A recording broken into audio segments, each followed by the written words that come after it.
Imagine you've only been given a week left to live. What would you do?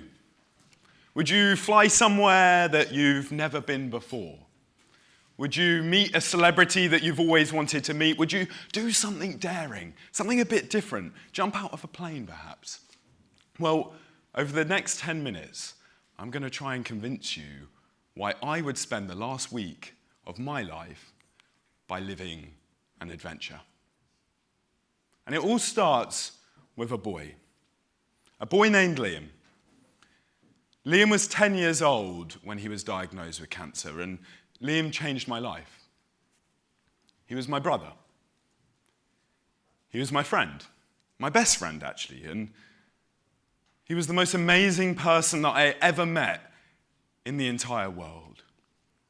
And in 2005, when he was 10 and I was 8, doctors told him that he had synovial sarcoma, a cancer in his left leg. And he was given, after a year, his friend sadly passed away at a similar age, a friend that he met in hospital.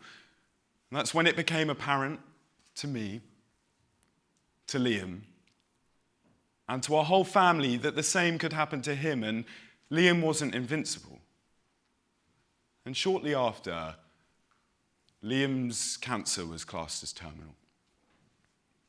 Doctors gave Liam just 1 week left to live. Much like that scenario I posed to you earlier, imagine being 11 years old and only having a week left to live. What would you do? Liam decided that rather than being sad and sitting in a corner and crying, for the last week of his life, he wanted to help people. He wanted to do great things. He wanted to help people like him and like his friend who passed away.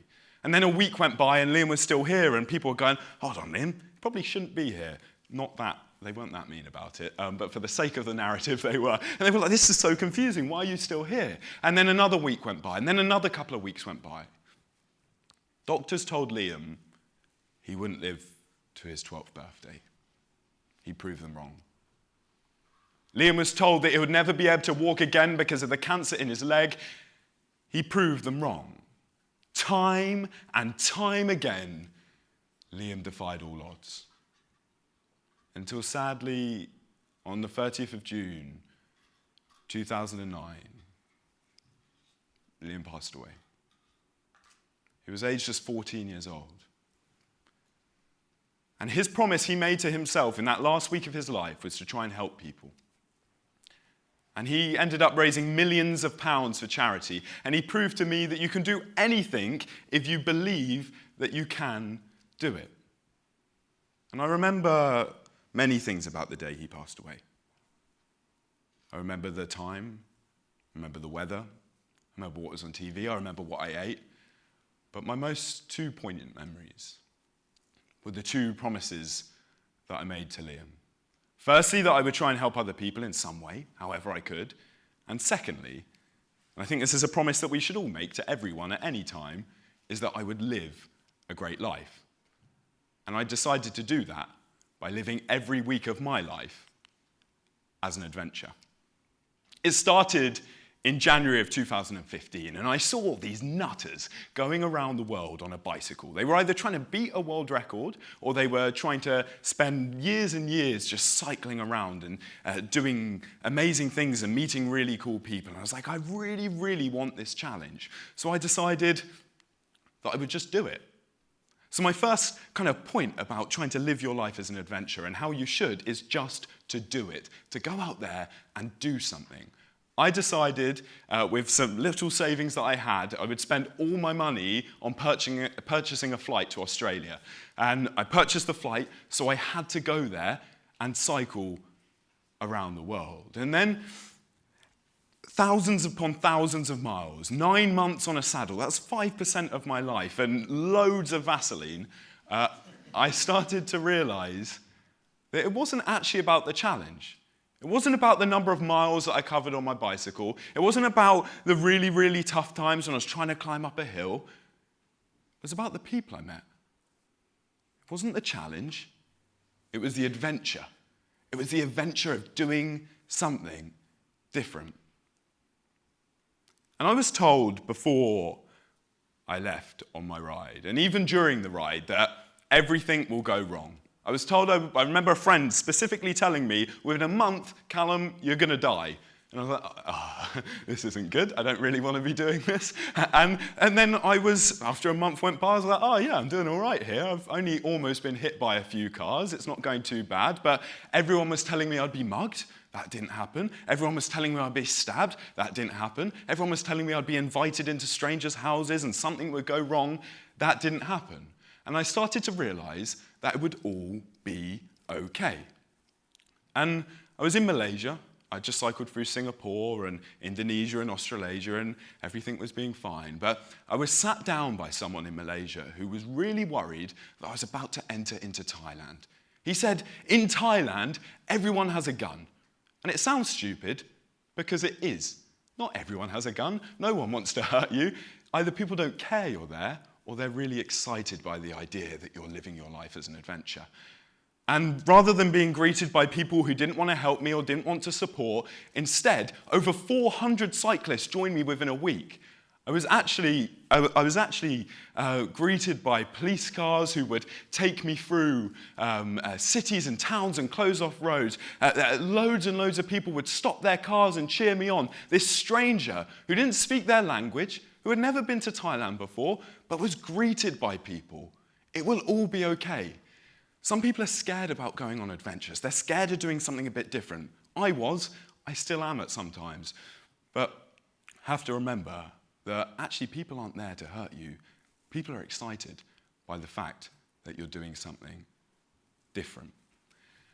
And then my other point is that everyone has a story. This is something that I think we can remember every day. That everyone around us, everyone in this audience, every single one of you has a story that's worth shouting about, that's worth hearing. And less about the challenge of cycling a bike around the world, it more became about hearing what people have to say and hearing these incredible stories. I met a man in France. His name was Tom. He was 75 years old. He was an English guy. I was having a really, really tough day. There was a headwind the whole way. It was raining. I was feeling fed up. I was in the middle of France in December, in winter, the worst time to cycle through Europe. And then I started speaking to him. And he was telling me about his life story. He started off in the Navy because he wanted to go on an adventure. He wanted to see different things that he'd never seen before. He quit the Navy, decided to go traveling, and then he kept doing things up until that day I met him. Age 60, he crossed the Amazon rainforest in a canoe. Age 65, he took a camel across the Sahara Desert. Age 70, he went across the Great Wall of China without telling his wife that he was going to be going away for a few weeks. And that inspired me. I was like, if Tom can do this for his whole life, why can't I? So I set about thinking about the next adventure.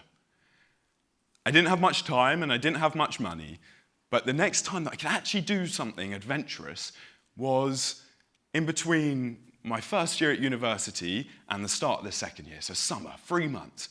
So I decided, let's take an Indian tuk-tuk around every single European Union country, because why not? 28 countries in a little Indian freewheeler. It started off me just being excited by the novelty of an Indian tuk-tuk. Brexit happened, and it doesn't matter about the way you voted, in or out. I realized that not many people actually know much about our 27 neighboring European Union countries. I didn't know anything about them. I'd been to France a couple of times, so why not actually learn about them, speak to people by taking a little tuk-tuk through all of those countries. And after going through these 28 countries on the tuk-tuk, I started to realize actually every day is an adventure. It's not about just these moments where you're taking a bike around the world or a tuk-tuk around the European Union or you're running a marathon or you're doing something different. Every single day is some kind of adventure. Even on the bad days in that tuk-tuk, we still met different people. We still heard incredible stories. We still got to see things that we had never seen before. And then I relate that to these days. Like, I walk through campus and I see a new thing that I've never seen before. I take a different route to walk to university or a different way to cycle, and you get to see different things. And by making every little bit more and more adventurous, it just makes life that little bit better. So I hope that I've encouraged people in some way to think, how can I make not just the last week of my life like an adventure, how can I make every day an adventure? So I challenge you, and I challenge me this too actually, that when you leave today, take a different route home. Walk somewhere different, drive somewhere different. Stop off and look at what's around you and spend 5 minutes just exploring. Speak to someone that you've never spoken to before, because everyone has a story. Our lives are one big adventure, so let's make them a little bit more adventurous. Thank you.